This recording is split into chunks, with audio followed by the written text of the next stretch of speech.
ಕಾಂಗ್ರೆಸ್ನೊಳಗೆ ಇದ್ದು ಪಕ್ಷದ ವಿರುದ್ಧ ಪಿತೂರಿ ನಡೆಸಿದರೆ ನಿಮಗೆ ಪರಿಣಾಮವನ್ನು ಎದುರಿಸಬೇಕಾಗುತ್ತೆ ಅಂತ ಎಚ್ಚರಿಕೆಯನ್ನು ಕೊಟ್ಟಿದ್ದಾರೆ ಡಿಸಿಎಂ.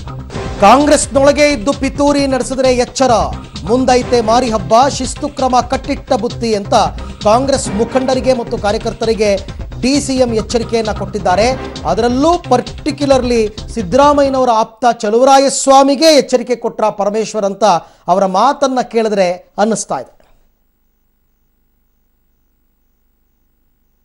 ಕೊರಟಗೆರೆನಲ್ಲಾಗ್ಲಿ ಇಡೀ ನಮ್ಮ ರಾಜ್ಯದಲ್ಲಾಗ್ಲಿ ನಮ್ಮ ಕ್ಷೇತ್ರ ಒಂದೇ ಹೇಳೋದಿಲ್ಲ ನಾನು, ಯಾರಾದ್ರೂ ಕಾಂಗ್ರೆಸ್ಸಿನ ಮುಖಂಡರು ನೀವು ವಿರುದ್ಧ ಮಾಡೋದಾದ್ರೆ, ಒಳಗಡೆ ಪಿತೂರಿ ಮಾಡೋದಾದ್ರೆ ನಿಮಗೆ ಮುಂದೆ ಐತೆ ಮುಸುಕಿನ ಹಬ್ಬ.